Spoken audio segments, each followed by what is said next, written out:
said that you're planning to meet with President Putin tomorrow. What do you plan to discuss with him? We plan to discuss peace in Ukraine and Russia.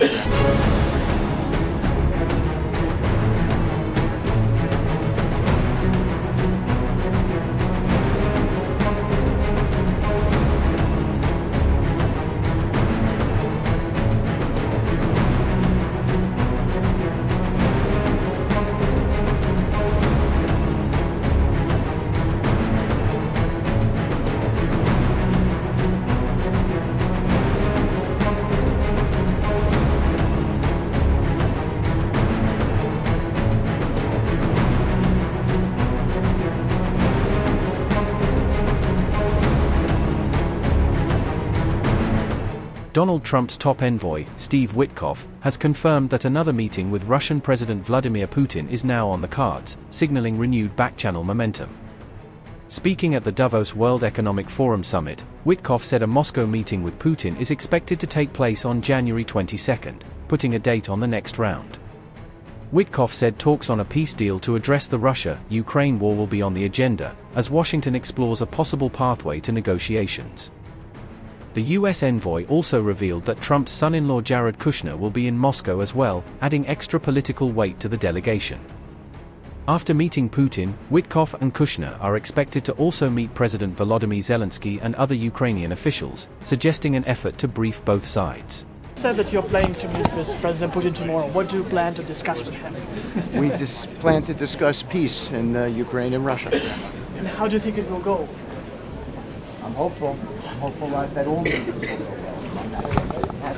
We need a peace. Is Mr. Kushner coming with you? He is, of course. And are you meeting Ukrainians later? We are, sir.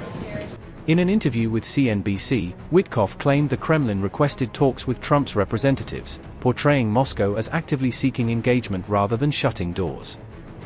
Witkoff also said the Moscow discussions will center on Trump's reported 20-point peace plan, indicating the visit will focus on a structured proposal.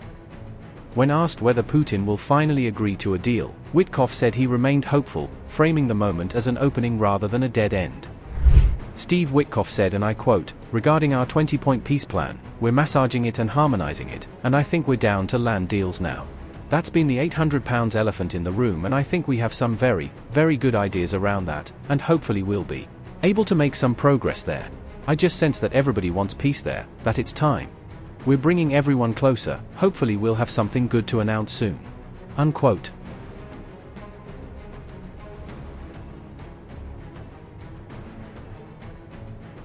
On January 20, Putin's envoy Kirill Dmitriev met Witkoff and Jared Kushner on the sidelines of Davos, marking a parallel channel alongside the planned Moscow visit. Dmitriev said the talks with the US side were constructive and that Russia's position was made clear, signaling Moscow believes it has leverage. Even Witkoff described the Dmitriev meeting as positive, according to Russian news agency, suggesting both sides are trying to keep the tone workable. Reuters sources said the Davos meeting between Dmitriev and Witkoff lasted at least 2 hours, indicating substantive discussion rather than a brief handshake. Dialogue is constructive and more people understand the fairness of Russian position.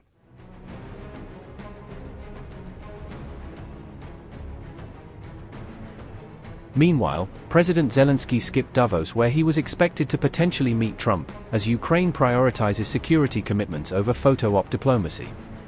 Zelenskyy said he would not attend unless a security guarantees agreement was ready to be signed, making clear he wants binding terms rather than general promises. A planned announcement of an $800 billion reconstruction plan for Ukraine has now been postponed, delaying what was meant to be a major signal to investors. The Financial Times reported the Davos announcement was pushed back due to US-Europe disagreements linked to Greenland, showing how unrelated disputes can derail Ukraine messaging. However, the Financial Times said the plan has not been shelved indefinitely, citing 6 officials who suggested it could return once political timing improves.